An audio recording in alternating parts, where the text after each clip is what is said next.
पुण्यातील modern colony परिसरात garden विभागाचा गैरकारभार आता चव्हाट्यावर आला आहे।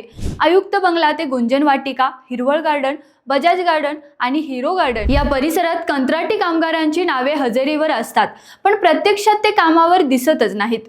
कंत्राटी कामगार गैरहजर असतानाही पगार मात्र बिनबोभाटपणे काढला जातो। यामुळे कायमस्वरूपी कामगारांवर डबल ट्रिपल कामाचा ताण येतो आहे। स्थानिक नागरिकांनी या प्रकारांवर संताप व्यक्त केला आहे। गुंजन वाटिका परिसरात तर धक्कादायक चित्र आहे। एक दोन कर्मचाऱ्यांकडून अनेक गार्डनचे काम करून घेतले जाते।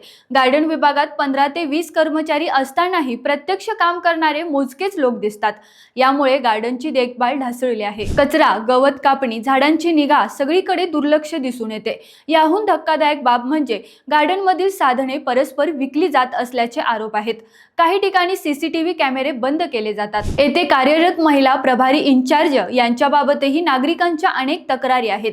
Firodia garden, Bhosalenagar garden, Shivajinagar Dalvi garden, Wakdewadi Bajaj garden या ठिकाणी असे सर्रास प्रकार सुरू आहेत। आयुक्तांच्या बंगल्याजवळ हा सगळा गैरकारभार सुरू असेल तर शहराच्या इतर भागात काय सुरू असेल? कारवाई होणार का की हा गोलमाल असाच सुरू राहणार? रोकटोक महाराष्ट्र न्यूज प्रशासनाला जाब विचारत आहे। गार्डन विभागातील हजेरीची प्रत्यक्ष तपासणी कधी होणार?